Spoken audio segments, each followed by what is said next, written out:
Carbon and Cardboard, an environmental lens on board gaming. Launched as part of the Climate-Based Fellowship.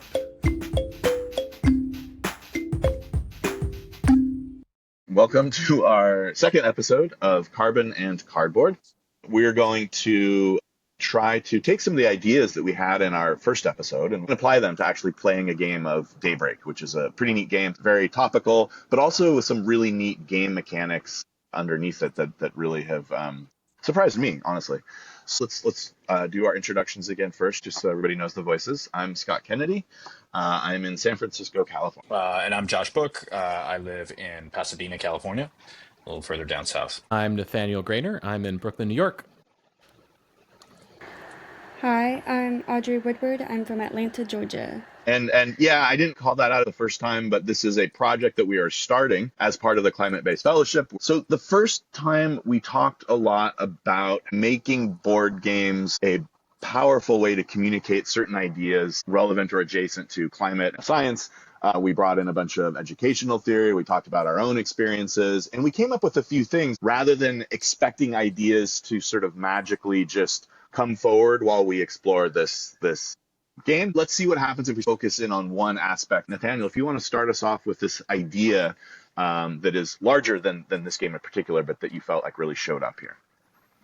Yeah, absolutely. Daybreak is a game that is thematically about climate change, so it's very on the nose for us. One of the things I've noticed in playing Daybreak a couple times is there's a pretty big emphasis on, there's a couple ways you could talk about, you could say opportunity cost, you could also think in terms of the time value of your choices. As we go about playing the game, one of the decisions we're going to have to make over and over again is which projects make sense right now.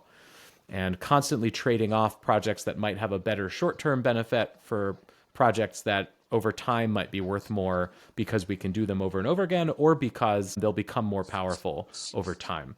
I do think there is one other point worth highlighting as we get ready to start the game, which I think we also talked a little bit about in our first episode, which is asymmetry. So Daybreak has a little bit of asymmetry built into the structure of the game. Each of us, the four of us, have been assigned a country or region of the world that we are playing as. So I've been assigned China, Scott has been assigned Europe, I think that's Audrey is the United States, and Josh it's labeled majority world. I think that just means everyone else.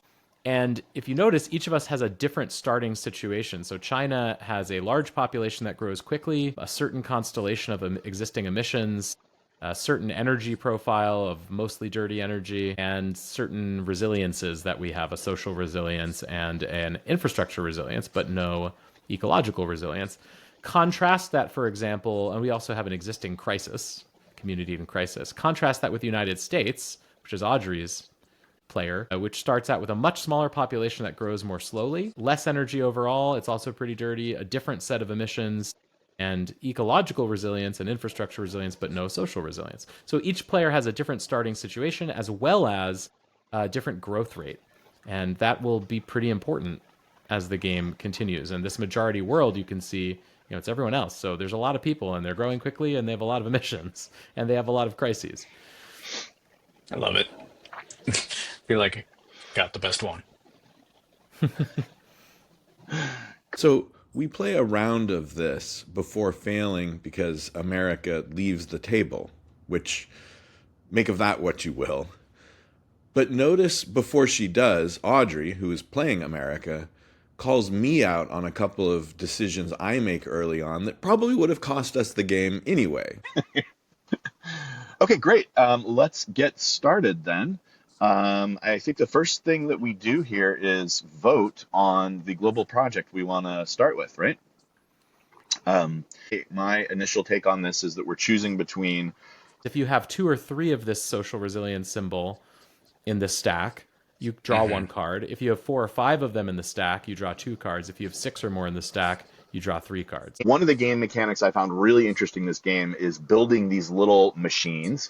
Many of these games, you build machines, but the way that it works in this is pretty interesting to me. The way that those tags stack up, we talked about the notion of succession, and this is really neat because you might start to put your social resilience tokens in that stack. right? Because you only the ones that are in that stack are going to make this card more effective. So you sort of concentrate them there. If you put another card which also uses that social resilience stack, it's going to be a lot more powerful coming out of the gate. So there's this really neat notion of technologies which essentially succeed each other in powerful ways, which I thought was pretty interesting from a lot of our, you know, energy and climate transition discussions as well. Really well modeled here.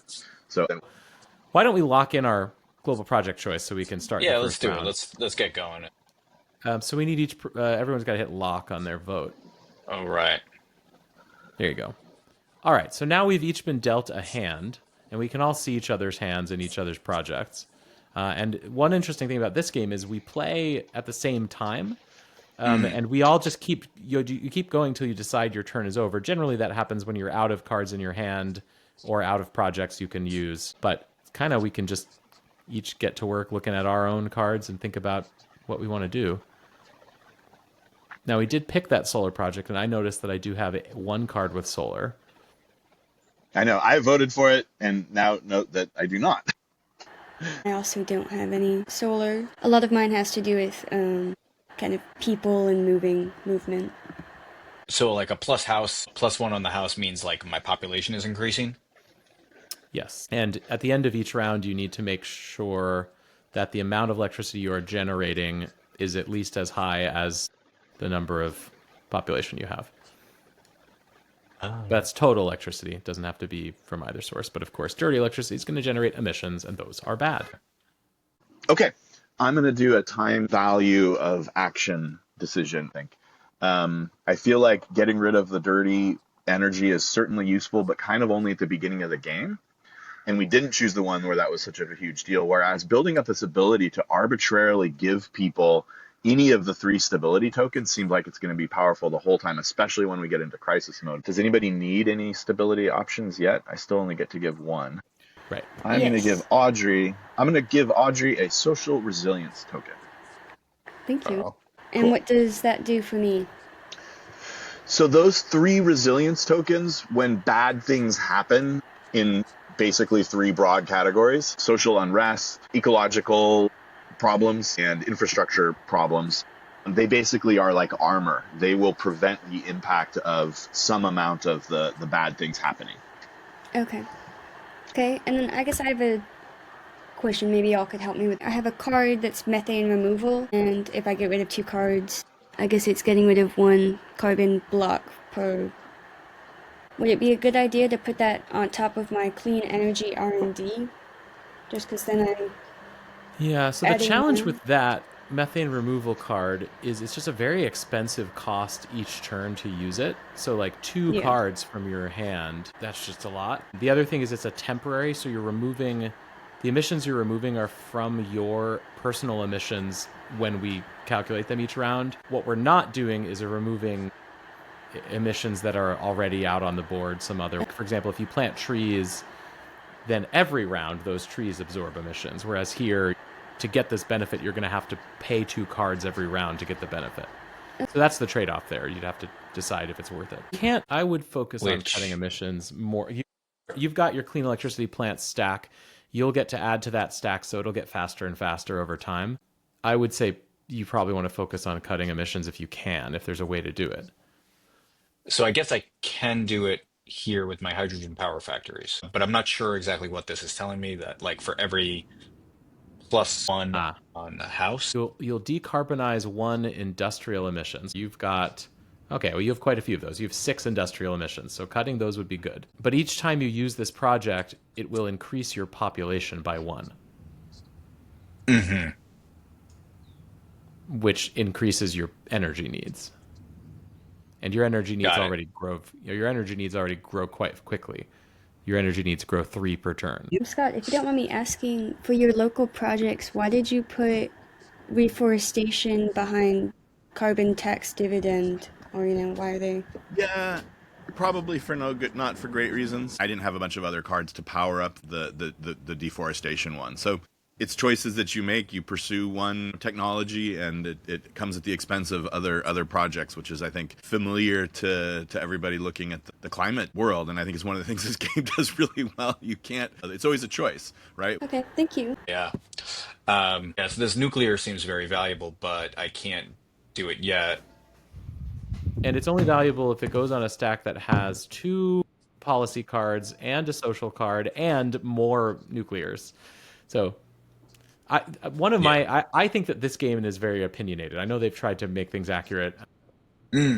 They tend to not love geoengineering solutions, and they tend to not love super high tech solutions. So That's I think interesting. that Just the like allure it's very the allure expensive of to do it. right, the allure of nuclear is there, but then it's like only if you get a bunch of other nuclear cards will it really be valuable. And there aren't that many nuclear cards in the game. For nuclear, is that like a short term versus long term? You know, like that if we have projects, should we roll them out quicker than invest in something else? Yeah, I'm I sure think it's it more of is, like yeah. a strategic of like you're going all in on nuclear, but there's like a luck element of like, will you actually get more nuclear cards or not? So it's more of, to me, it's more of like a risk of you're committing, and if you just don't draw those cards, oh well. Yeah, it's almost more like they're hinting at fusion, like this would be incredible, but we don't know if it's actually gonna happen. Yeah, or when it's going to happen. Yeah. Interesting. Yeah. Okay, so what's happened here is we've gone up one full rung on our thermometer, and almost all but one block on the next rung. That has caused us to roll the tipping point dice, and we rolled the loss of Arctic sea ice, which has Great. meant we've reached a tipping point on Arctic sea ice. And what that does is it generates 8 more units of carbon. That has in turn pushed us into the next degree, which caused us to roll that die again, which has now caused us to roll the we've reached a permafrost tipping point, which is going to release even more carbon. But this carbon is carbon that's going to sit for the next turn. So that's all very fun. One of the ideas that we talked about for this podcast is that notion of feedback loops, right? Which just shows up everywhere. And the way that the crisis stuff gets handled is such a great example of that. We had a little bit of a crisis, but that made the Arctic sea ice have a problem. We crossed another tipping point, and the crisis generates another crisis, and now we're really in the thick of it.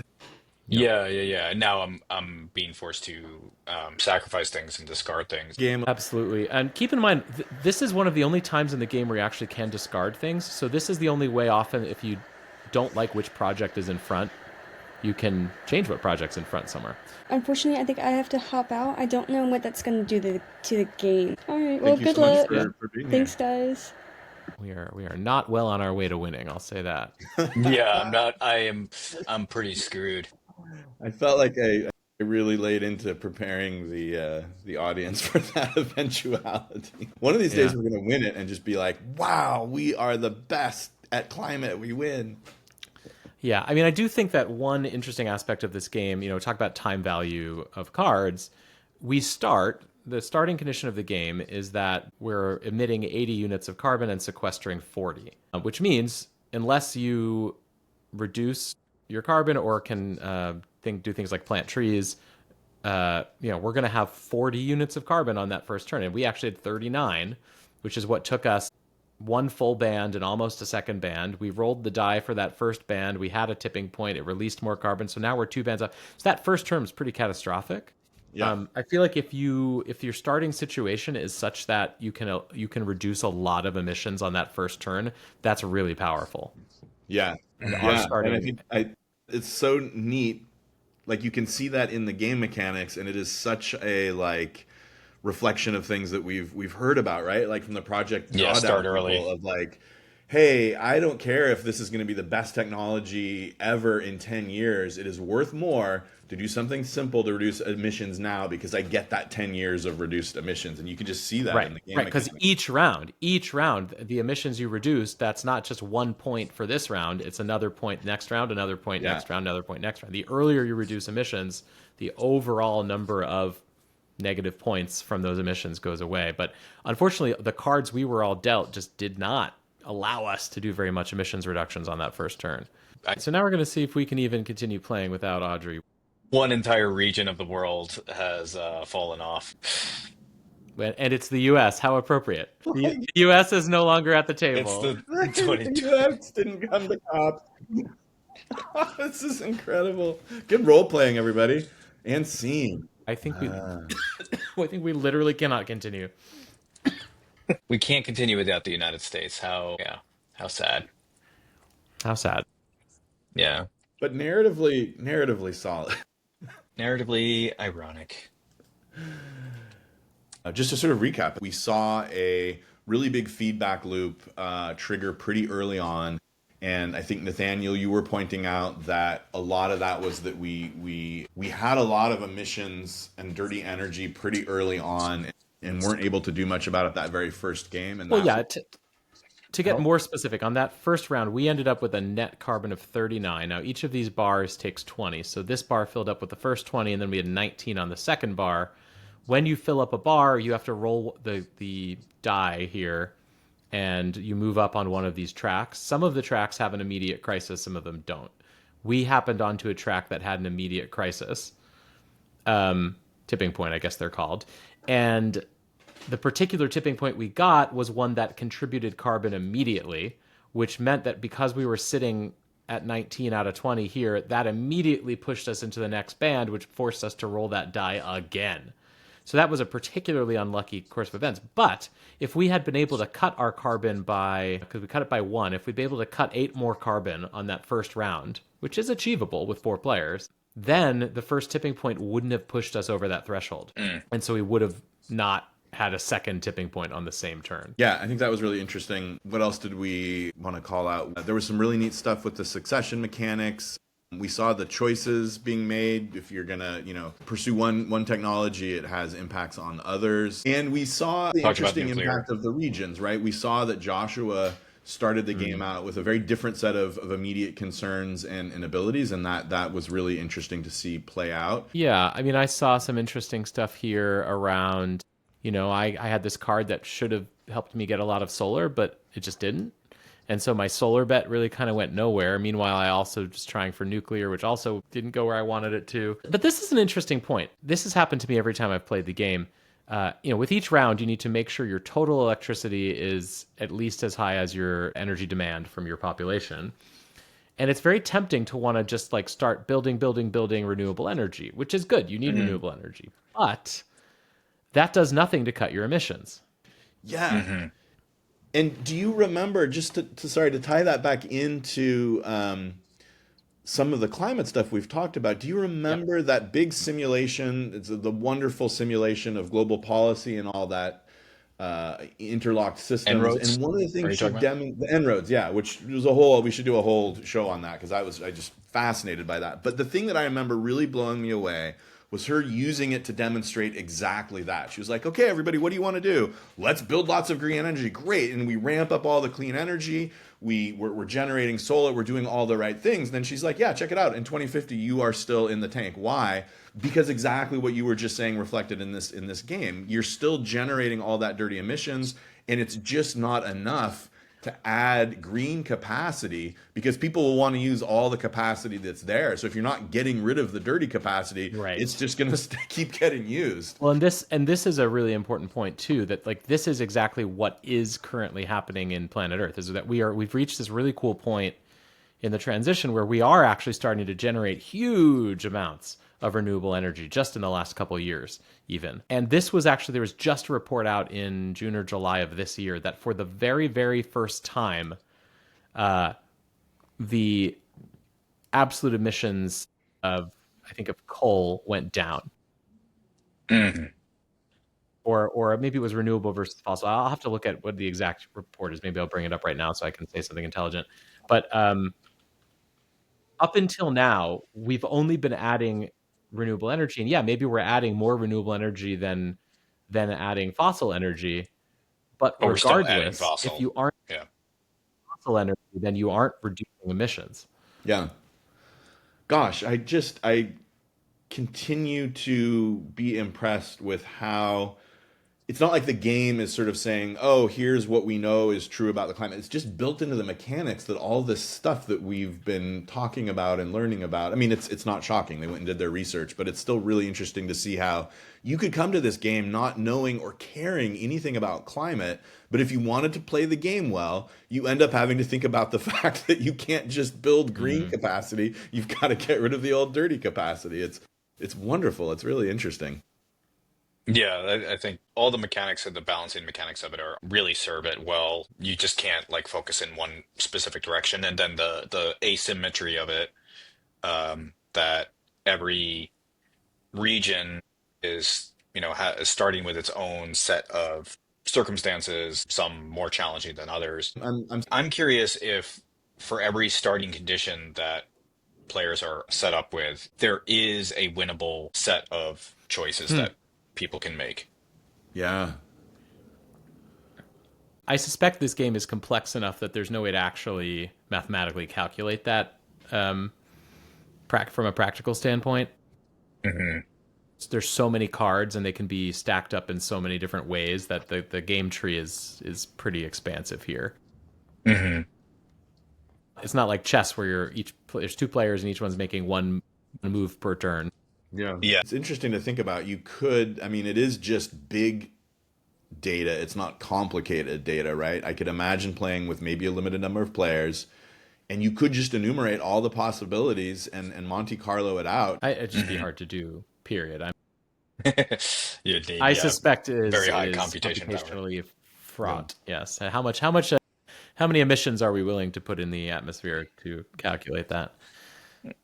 Well, great. Any last call outs you noticed in the game or thought about with climate that we haven't talked about yet? I think that the way that one wins this game is by going extremely slowly and collaborating on every step with every player, and by having however many players who are experienced in the game.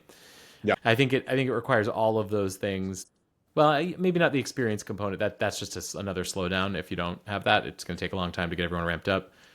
But I really think it's like each individual decision, because the sequencing matters so much here.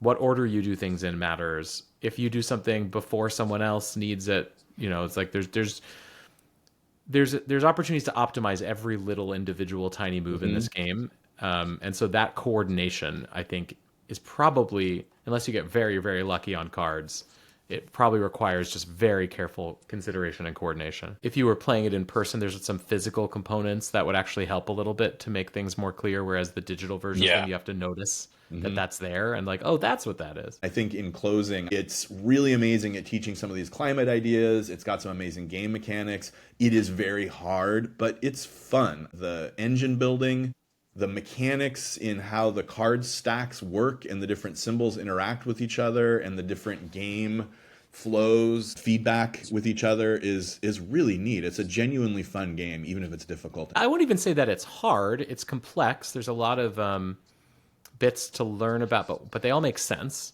And once you know them, it's not hard. Like taking a turn is not hard. Right. Winning it's hard to win. Yeah. And there are difficulty settings, which I think we've only ever used the standard. Is that right? I'm really curious just about the actual game design mechanics of making this game easier and harder. There's both. The other thing that I think is really fascinating, we talked a little bit about Go last time. One of the things I have always deeply loved about Go is that you can have a very even game between a great player and an okay player. There's a balance mechanic that evolves, which is just fascinating. This has the same thing. The easy, standard, and difficult setting can be set for the entire game, but you can also do it per player. So you could actually have a thing where you've got two experienced players playing normally, and then you could put two players in easy mode, which is really interesting. Like for playing with people that haven't done it much before and family and stuff, in the service of getting people to learn about climate stuff, supporting having experienced players play with newbies and have it be fun for everybody is a really big feature. So that per player difficulty is fascinating. I would love to explore that. Yeah, it's a great call out. I'm curious how the difficulty works, but yeah, I've been walking through this game I played with my family that we had to abandon, but it looks like if we had played one more turn, there's a reasonable chance we could have gotten there. So So I think winning might be possible, but it takes a long time. Yeah. We have a lot to of luck. believe that. We have to believe that in the Climate Fellowship, Nathaniel. Thank you so much for joining up, everybody, and thanks for playing. Yeah. Thanks for hosting. See you next time. Carbon and Cardboard, an environmental lens on board gaming. Launched as part of the Climate Based Fellowship.